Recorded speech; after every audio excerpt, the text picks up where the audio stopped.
हम तभी अपने प्रदेश को आत्मनिर्भर बना सकते हैं जब हम इन चीजों के ऊपर कार्य करेंगे। आज जो हमारे नेता प्रतिपक्ष है जयराम जी हर मंच पर अलग अलग बातें कहते हैं कि सरकार का ये कर दिया, सरकार ने ये बेड़ा गर्क कर दिया, सरकार ने ये चीजें कर दी। आप ये बताइए कि आपके समय में आप तो केवल डबल इंजन की बात करते रहते थे। 5 साल आपने उसी में पूरा का पूरा समय जो है वो व्यर्थ कर दिया। एक आपका प्रोजेक्ट आप सिरे नहीं चढ़ा सके। मगर आपने कौन सा ऐसा काम पिछले 5 साल में किया प्रदेश के अंदर जिससे हमारी वित्तीय परिस्थिति प्रदेश के अंदर बेहतर हुई? एक काम आप हमें गिनवा दीजिए कि आपने ये कदम लिया जिससे प्रदेश को आने वाली पुश्तें हमारी जो है वो उससे जो है वो बेनिफिट करती। क्योंकि हमें हर चीज पे एक राजनीति के नेता के रूप में नहीं सोचना है। केवल इसलिए नहीं सोचना है कि हमारा हर निर्णय जो आज लेंगे हम वो केवल वोट के लिए नहीं होना चाहिए, वो हमारी आने वाले पुश्तों के लिए होना चाहिए, हमारे आने वाली जनरेशन के लिए होना चाहिए। और ये कार्य मुख्यमंत्री सुक्खू जी ने इसके बारे में एक कम से कम एक नींव तो रखी है। मैं नहीं कहूंगा कि उसमें अभी हम पूरी तरीके से सक्सेसफुल हुए, क्योंकि it is a long term process, समय लगेगा उन चीजों में करने के लिए। ये निर्णय ऐसे भी होते हैं कि जो थोड़े कड़वे भी होते हैं, मगर जब हम उसको आज से 10 साल 15 साल बाद इन चीजों को देखेंगे तो निश्चित तौर से हमको लगेगा कि कुछ ऐसे निर्णय लिए थे जिससे हमारी आर्थिकी प्रदेश की मजबूत हुई। तो ऐसे कड़वे निर्णय भी सरकार के अंदर लेने पड़ते हैं जिससे हमारा प्रदेश आने वाले समय में जो है वो लाभान्वित हो। इस सोच के साथ जो है वो हम आगे बढ़ रहे हैं। मगर जैसा मैंने आपको कहा कि आपदा पहले तो वित्तीय प्रबंधन था, वित्तीय जो हमारी परिस्थिति थी, उसके बाद जो आपदा का दौर प्रदेश के अंदर आया, ये भी हमारे लिए एक बहुत दुर्भाग्यपूर्ण समय था प्रदेश का। जब 15 अगस्त को लेकर आपके करीबन जुलाई के महीने से ये 9 जुलाई से शुरू हुआ और इस तरीके का एक पूरे प्रदेश के अंदर कहर आया। मगर फिर भी कांग्रेस पार्टी के सभी साथियों ने, माननीय मुख्यमंत्री जी ने और खास करके मंडी संसदीय क्षेत्र में हमारी सांसद और हमारी पार्टी की अध्यक्षा प्रतिभा सिंह जी ने, हमारे सभी जो यहाँ के वरिष्ठ नेता हैं, सब लोगों ने मिलकर अपने अपने विधानसभा क्षेत्रों में एड़ी चोटी का जोर लगाया और रिकॉर्ड समय के अंदर सारी सड़कें खुलवाई गई। जहां पे मशीनें लगानी थी वहां मशीनें लगाई, जहां पे टिप्पर लगाने थे वहां टिप्पर लगाए गए, जहां नई गाड़ियां लेनी थी वहां नई गाड़ियां ली गई। और इंस्पाइट ऑफ, जैसे मैंने आपको कहा कि जो हमारी फाइनेंशियल जो हमारी प्रदेश की कंडीशन थी उसके बावजूद कोई कमी नहीं आने दी। और जितने भी हमारे खास करके सेब बहुल्य क्षेत्र है वहां पे पूरा सहयोग दिया गया। रिकॉर्ड समय में जो है वो हमारे गाड़ियां मंडी में पहुंची, चाहे वो सेब की थी, चाहे नाशपाती थी, चाहे और फल थे, और बागवानों को इसका लाभ समय के ऊपर पहुंचाया गया। ये मैं समझता हूं कि एक बहुत बड़ी उपलब्धि थी और इन चीजों को हमें लोगों के बीच में लेकर जाना है। केंद्र सरकार से क्या सहयोग मिला आज, क्योंकि केंद्र सरकार की भी जवाबदेही है, तो इसलिए हमें ये चीजें लोगों के बीच लेकर जानी कि क्या सहयोग विशेष पैकेज हिमाचल को मिला। जब बिल्कुल हम त्रासदी के अंदर फंसे हुए थे, सेंटर पॉइंट के अंदर थे, सारे नेता, सारे विधायक, सारे मंत्री अपने अपने इलाकों में या जहां उनकी ड्यूटियां लगाई गई थी वहां पे थे, और आदरणीय जयराम जी जो है वो मीडिया में आके बारी बारी कह रहे थे कि विशेष सत्र बुलाए। अगर हम उस समय विशेष सत्र बुला लेते, मुख्यमंत्री जी अगर उस समय विशेष सत्र बुला लेते, तो सारे मंत्रियों को, सारे विधायकों को अपना फील्ड वर्क छोड़कर, सारे अधिकारियों को अपना फील्ड वर्क छोड़कर वापस विधानसभा में जाना पड़ता। जो रेस्क्यू ऑपरेशन चल रहे थे उसको कौन देखता, कौन उसकी जो है वो इम्प्लीमेंटेशन सही तरीके से होती उस चीज को देखता। और फ्रैक्शन ऑफ अ मिनट या फ्रैक्शन ऑफ अ सेकंड की अगर कहीं कमी पेशी रह जाती, उसकी वजह से लोगों की जान जा सकती। बाद में भी जब राजनीति इस चीज पे भी हुई, जब सत्र बाद में मानसून का सत्र बुलाया गया, उसमें भी जब हमने ये कहा कि हम एक विशेष सत्र बुलाकर हम सत्र में एक सामूहिक मांग करना चाहते हैं कि हिमाचल को विशेष दर्जा प्राप्त हो और विशेष दर्जे के रूप से 12,000 करोड़ रुपए की आर्थिकी का एक सहयोग हिमाचल प्रदेश को केंद्र से मिले, उसका भी इन्होंने विरोध किया। भाजपा के सारे नेताओं ने वॉकआउट किया, एक व्यक्ति ने भी उसमें समर्थन नहीं दिया। आज किस मुंह से ये लोगों से वोट मांग रहे हैं या लोगों का समर्थन प्राप्त करने की कोशिश कर रहे हैं? ये केवल और केवल एक माया जाल बुनने का कोशिश कर रहे हैं और उस माया जाल को बुनने के लिए महानगरी से, मुंबई की महानगरी से एक अभिनेत्री को यहाँ पे बुलाया गया है। मैंने पहले ही कहा कि हम उनका बहुत मान सम्मान करते हैं। मैंने शिमला से ही कह दिया है कि वो हमारी बड़ी बहन है और अगर कोई अपशब्द उनके बारे में कहेगा हम उनका विरोध करेंगे, बिल्कुल करेंगे, मगर उनकी भी जवाबदेही है।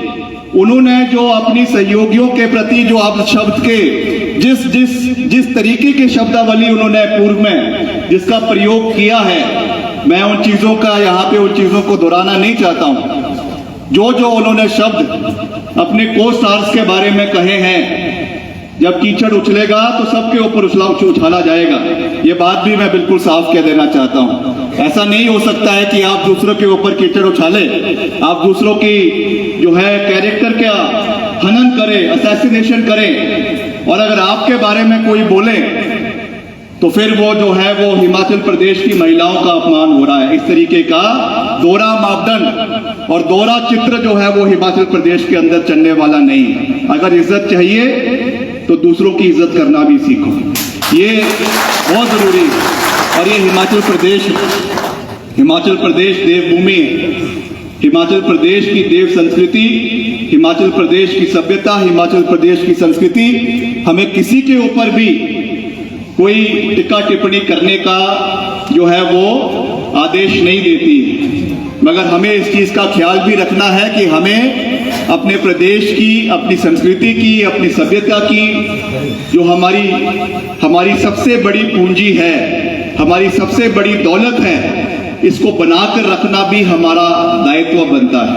तो मेरा सभी साथियों से ये विनम्र निवेदन है कि हमने पूरी मजबूती के साथ इन चुनावों में उतरना है, पूरी सभ्यता के साथ चुनावों में उतरना है, मुद्दों के साथ चुनावों में उतरना है, पूरी गंभीरता के साथ और निर्णायक लड़ाई लड़ने के लिए, पूरी मजबूती से निर्णायक लड़ाई लड़ने के लिए, जीतने के लिए चुनावों में लड़ना है। और मैं आपको यह विश्वास दिलाता हूं, जिस तरीके से जब हमने उपचुनाव लड़ा, हमारे सभी यहाँ पे वरिष्ठ नेता सभी मंच के ऊपर उपस्थित है, जैसा अभी यहाँ पे अलका जी भी कह रही थी कि सबने एकजुटता के साथ जो 2021 में हमारा लोकसभा का उपचुनाव हुआ, मंडी संसदीय क्षेत्र का, और 3 जो हमारे विधानसभा के उपचुनाव हुए, उससे एक पूरी राजनीतिक दृष्टि का कायाकल्प हिमाचल प्रदेश के अंदर हुआ। और जो जयराम सरकार थी, उनकी कफन में, उस सरकार की कफन में जो आखिरी कील लगी वो मंडी संसदीय क्षेत्र के लोगों ने लगाई, और उसके बाद कांग्रेस पार्टी की सरकार हिमाचल प्रदेश के अंदर बनी। आदरणीय ठाकुर सुखविंदर सिंह सुक्खू प्रदेश के मुख्यमंत्री बने और हम मिलकर हिमाचल प्रदेश को आगे ले जाने का कार्य करेंगे। मिलकर केंद्र से भी आपने देखा भी, हम हमेशा दलगत राजनीति से ऊपर उठकर विकास कार्य करने में विश्वास रखते हैं। जो मैं धन्यवाद करना चाहता हूं सभी देवी देवताओं का, सभी बुजुर्गों का, जिनके आशीर्वाद के साथ मुझे इस कम उम्र में जो एक जिम्मेवारी सरकार के अंदर दी गई, मैंने हमेशा ये प्रण लिया कि मैं हमेशा राजा वीरभद्र सिंह जी के दिखाए हुए रास्ते पर आगे चलूंगा। और जो जिम्मेवारी हमें मिली उसका हो सकता है कि उसमें कुछ कमी पेशियां रही हो, मगर हमने हमेशा दलगत राजनीति से ऊपर उठकर हिमाचल के हितों को प्राथमिकता देते हुए सरकार के माध्यम से प्रदेश का, इलाके का विकास करने में कोई कमी नहीं छोड़ी। चाहे उसमें केंद्र से सहयोग लेने की बात हो, लगातार सड़कों के निर्माण के लिए हम दिल्ली गए, दिल्ली के केंद्रीय मंत्रियों से, चाहे नितिन गडकरी जी से, चाहे हमारे ग्रामीण विकास मंत्री, उनसे मैं कई बारी जाके मिला। प्रतिभा सिंह जी हमारे साथ आई और हमें खुशी है इस बात की कि हमारे कार्यकाल में हम करीबन 2800 करोड़ रुपए हिमाचल प्रदेश के लिए जो है वो लाने में सफल हुए। ठीक है, वो राजनीतिक बात है कि एक पाइपलाइन में कार्य चलते हैं, गवर्नमेंट जो है, सरकारें वो कंटिन्यूटी में चलती है। जो प्रपोजल्स पिछली सरकार से शुरू हुए उसको अमली जामा पढ़ाना वो वर्तमान सरकार का दायित्व बनता है और उसी सोच के साथ हम आगे चलते रहेंगे। हमारा एक ही लक्ष्य है कि हिमाचल प्रदेश का जो है हर क्षेत्र का, सर्वत्र हिमाचल प्रदेश का सर्वत्र विकास, मिलकर हमने हिमाचल प्रदेश के हर कोने का विकास करवाना है। और उसी कड़ी में जो हमारे ये लोकसभा के चुनाव है बहुत महत्वपूर्ण है।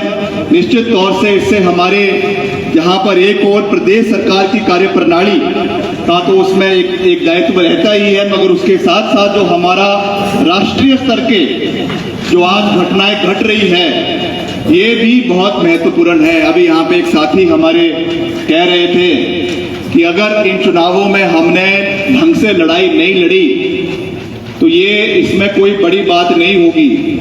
और ये मैं बड़े गंभीरता से ये बात कह रहा हूं, जो आज के हालात राष्ट्रीय स्तर पे बन चुके हैं। दो हमारे सिटिंग मुख्यमंत्री आज तिहाड़ जेल के अंदर बैठे हुए हैं। पिछले कल ही उनमें से एक नेता को, आम आदमी पार्टी के एक नेता को सुप्रीम कोर्ट ने बेल दी और बेल देते हुए ये कहा कि 6 महीने तक आपने इन व्यक्ति को जेल के अंदर रखा, मगर 6 महीने में एक भी ट्रांजैक्शन, एक भी फाइनेंशियल ट्रांजैक्शन आप साबित नहीं कर पाए। इसलिए इनको जो है 6 महीने के अंदर बेल भी दी गई और बेल के साथ साथ उनको राजनीतिक रूप से काम करने की इजाजत भी सुप्रीम कोर्ट द्वारा दी गई। एक बहुत बड़ा तमाचा केंद्र सरकार के ऊपर है। मगर इस तरीके की जो दमनकारी नीतियां आज केंद्र सरकार अपना रही है, चाहे वो ईडी है, चाहे वो सीबीआई है, चाहे वो इनकम टैक्स है। एक समय होता था कि जब ईडी की रेड किसी के घर पे पड़ती थी तो पूरे मोहल्ले में, पूरे गांव में हड़कंप मच जाता था। आज तो सुबह उठो और अखबार देखो तो एक कॉमन चीज हो चुकी है कि आज इनके घर में ईडी पहुंच गई, इनके घर में सीबीआई पहुंच गई। और आज तक पिछले 10 साल में एक भी भाजपा के कार्यकर्ता, एक भी भाजपा के नेता के घर में जो है वो ना सीबीआई का छापा, ना इनकम टैक्स का छापा, ना जो है ईडी का छापा। और जिस दिन कोई नेता, कोई व्यक्ति अपनी पार्टी को छोड़कर भाजपा में जाता है तो अगले दिन जो है वो वॉशिंग पाउडर निरमा की तरह सारा का सारा उसकी सफाई कर सारे केसेस वापस ले लिए जाते हैं। ये साफ इस चीज को दर्शाता है कि किस तरीके से आज सरकारी एजेंसीज का दुरुपयोग करके लोकतंत्र की हत्या करने पे ये सरकार जो है वो आतुर हो चुकी।